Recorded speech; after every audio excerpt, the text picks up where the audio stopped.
radically alter the environment around you, summon in creatures with a whole slew of special abilities. There is so much that you can do at 6th level spells.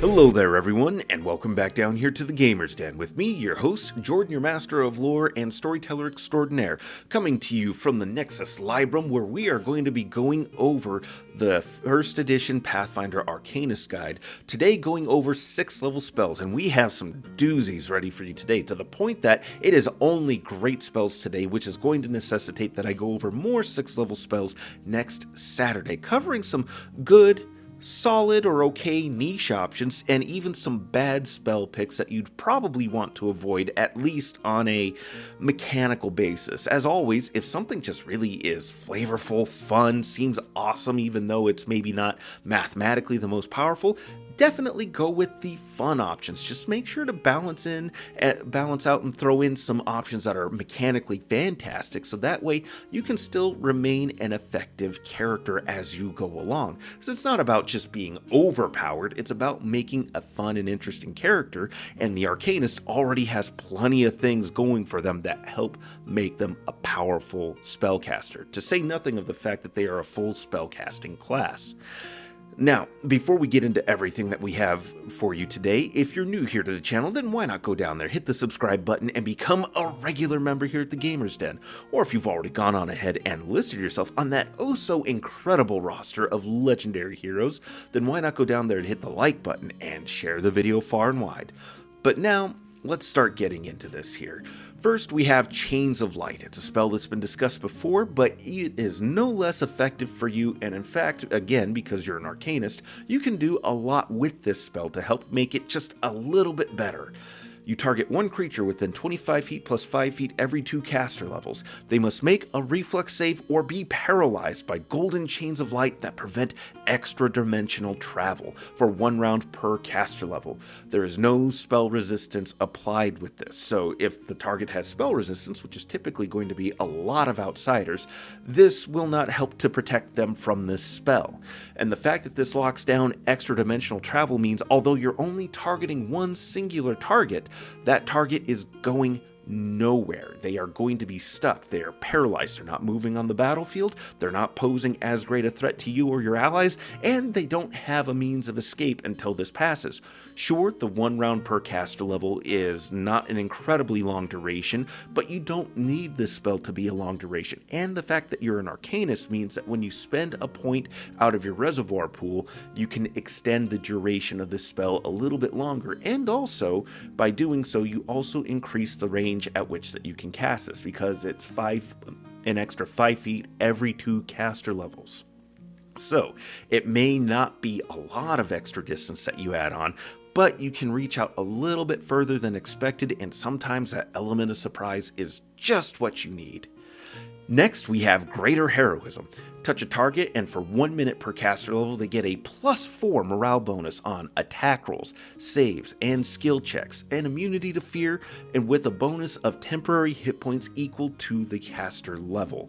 So that's a max of +20 there, so if you were to boost your caster level with this, again with your arcane reservoir points, you get a diminishing return on it, at least as far as the bonus hit points go. Well, that's a nice addition there.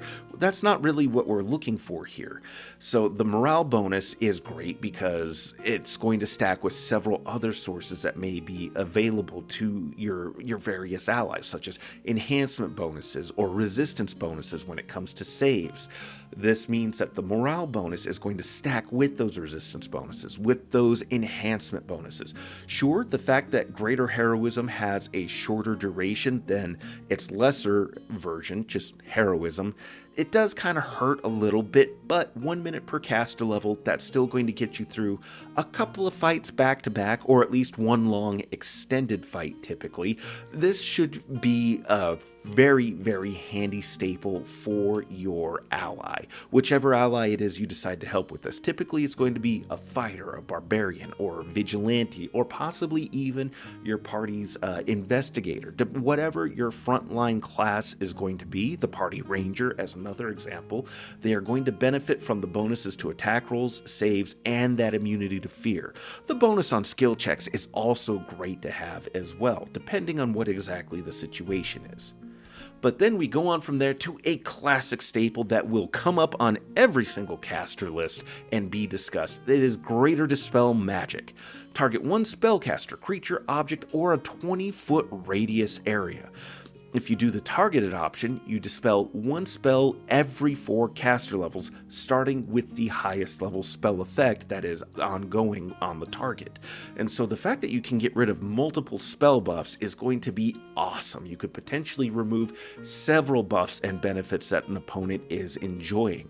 However, if you do the area of effect, you roll 1 dispel check and apply that to each creature in the area, excluding magic items, which again is fantastic because if there have been mass buffs handed out, say you have an enemy spellcaster that has cast haste and affected several of their allies, you could potentially remove that from all of them. That is removing an extra attack from each of them. That is removing extra movement to their speed that they have. That is removing so many things that would make yours and your party's life absolute hell.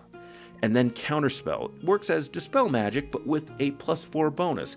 And this is going to depend on what exactly the spell is that's coming out. Usually, debuffing is going to be more valuable, but if you're at a crucial, critical moment, or the spell coming out is something like, say, Wish, you're probably going to want that to be gone very quickly, so that's going to depend a little bit, but that's where your Knowledge Arcana, your various skill checks are going to be coming into play in order to identify the spell being cast. So that one is going to be a little bit situational, but when it's crucial, it is vitally crucial.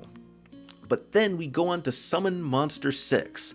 Summon 1d3 creatures from the Summon Monster 5 list, or 1d4 plus 1 from any of the lower level Summon Monster spells. You have options at this level like Dire Bears, Dire Tigers, Leyland Azada, Shadow Demons, Succubi, and huge elementals.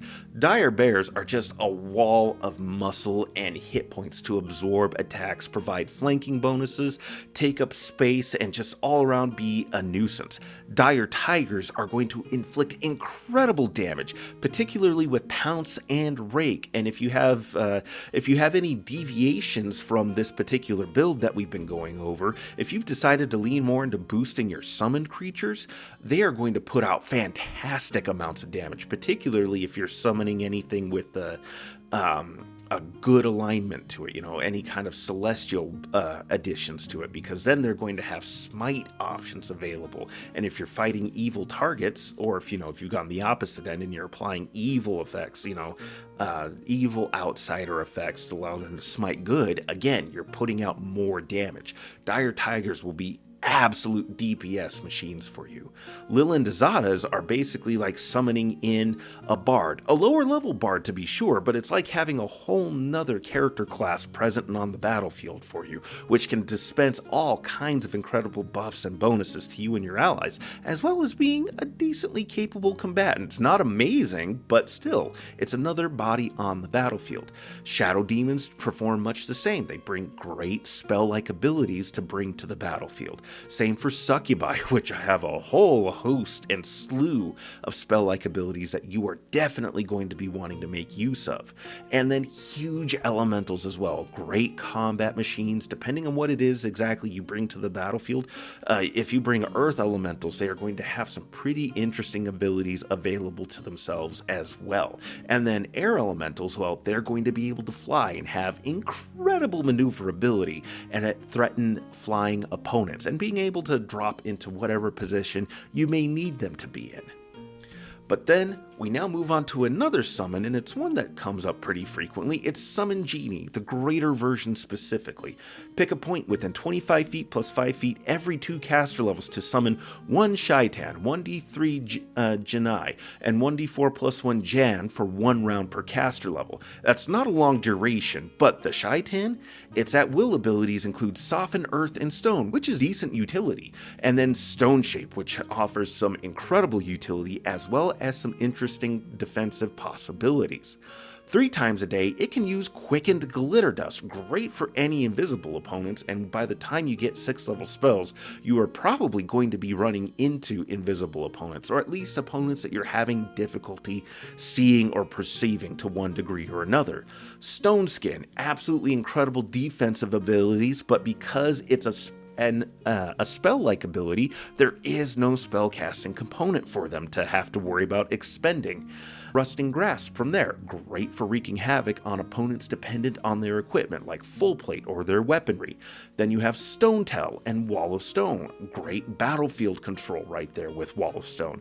And 1 time a day, which does kind of hurt, but given the power that these abilities have, especially with a bit of creativity, we have Transmute Rock to Mud and Transmute Mud to Rock. You can prevent incredible structural damage, cause incredible structural damage. You can begin transforming the battlefield to wild degrees and create incredible impediments to your enemies at an instant. And if they're caught in the mud and then you have this thing use Transmute Mud to Rock, now they're trapped in the rock. They are stuck, and you are going to be able to do some pretty incredible things. I'd at the very least say they're probably going to be missing their reflex saves, making those quickened fireballs with all the other enhancements on them that much more effective. Although you're probably going to be wanting to throw out either an acid ball, a thunderball, something other than fire typically. Then we go on to Tarpool, and Tarpool does a lot, so get ready. I'm going to try to go through this clearly and effectively as possible. So for Tarpool, target a 20-foot radius burst area within 25 feet plus 5 feet every 2 caster levels to make the target surface into hot liquid tar that creatures must make a reflex save or become entangled and take 1d6 fire damage per caster level, maxing out at 10d6. So, reflex saves at this point, they're not usually going to be incredibly great. A lot of the opponents that you'd face that are considered an appropriate challenge, they're not always going to have great reflex saves. And Entangled is a great debuff to be able to inflict opponents with, and because this is a higher level spell, the spell save DC is going to be higher than, say, the Entangled spell, meaning they're going to be more likely to succumb to this. And the fact that this says, and take fire damage, it's not make a reflex save and become entangled and reduce the damage by half. It just says, and they take fire damage, meaning that as far as I read this, there is no save against the fire damage. It just does the damage. Now, the fact that it's fire damage, the fact it's one of the most common immunities and most common resistances out there, means that this is limited just a little bit. But still, nice to have that on there as a freebie. Entangled creatures may make another save each round to free itself from the tar, or spend a move action to make a strength or escape artist check, and the DC for that is the spell save DC. So now they're burning up their action economy to try to escape and get out of this, and meaning that they're going to be very, very limited. It takes 2 squares of movement to enter or move through 1 square of the affected area. So the fact that if they're already caught in this, have to spend a move action to try to break free, and then to get out means it's going to have to take up 2 squares of their movement, or 5 or 10 feet. So 5 feet for each square. That's going to staggeringly reduce their ability to maneuver around the battlefield, making this great battlefield control. It takes 2 squares of movement to enter or move through 1 square of the affected area, and the DC of acrobatics checks is increased by 5, meaning creatures that are tending towards being more dexterous and relying on acrobatics to move through difficult terrain, that is going to be increased on them, and by 5 is nothing to sneeze at all. But then we keep going on with this spell. A creature that falls prone takes a -4 penalty on its reflex save, strength, and escape artist checks to escape. So if you have a means of knocking them over, whether it's the fighter with a reach weapon and they just happen to be close enough, or if you've cast Enlarge Person on them and they're using a reach weapon that has now been enlarged, they can now actively try to knock that creature over and get them further stuck and mired in the tar.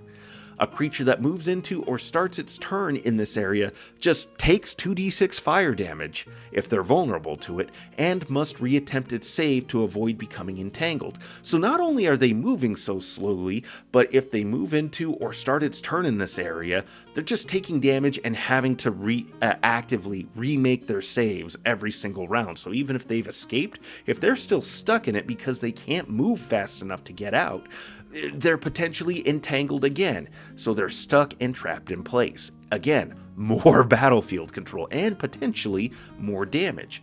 A creature that escapes the tar still takes fire damage for the duration of the spell, or that creature spends a full round action removing the tar. So either they keep taking damage, which, if they're immune to it, then it's kind of a moot point, but if they're taking damage from it, they have to spend a full round action removing the tar. So either they're eating, while minimal damage, they're still eating damage, and if they decide that they want to remove it, their action economy is essentially wasted at that point, or is being consumed rather.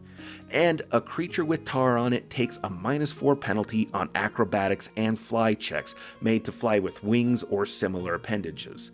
Now, creatures that are fully dedicated towards flying, a -4 penalty, it is an impact, but if they've got a +20 bonus to their fly skill, they still have a +16 that they're working with. So they may not be massively affected, but it's still nice that just for having gotten stuck in this and trying to get out, and if they haven't been able to remove the tar, that they're taking this penalty. It does mean that they stand a decent chance of this being an important enough impediment on a skill that is core to their functioning. So there's another added layer to this. So again, you're an Arcanist. You can boost your spell save DCs, meaning again you can further make this even more difficult for your opponents to deal with or escape from, and just again increase the duration of this as well. So Tarpool is incredibly effective. It's a great spell. I certainly recommend you look into it, and if you have means of changing the elemental damage type, hint hint, then you are going to make this spell even better, because you can change this from fire damage over to, say, acid damage or to thunder damage, whatever seems to be most applicable in the moment, making Tarpool incredibly valuable, a great tool to have. If you can get your opponents stuck in this, it is going to be amazing, and this can potentially combo really well with other spells. Slow and Stinking Cloud come to mind as an example. Stinking Cloud, if the opponents succumb and they become nauseated, well, now their action economy is further limited. They are going to be struggling to get out of this, and Slow reduces an opponent's movement speed. So reduced movement speed and then having to consume twice as many squares of movement, 2 squares for every 1 square that they have to move through, they're going to be stuck in this thing forever.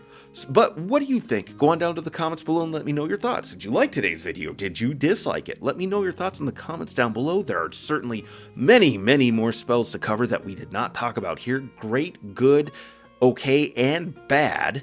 But please still let me know your thoughts in the comments down below. And if you've made it this far, you must have enjoyed something, so why not go down there and hit the subscribe button, join us here at the Nexus Librum, right here at the Gamers Den, and become a regular member here.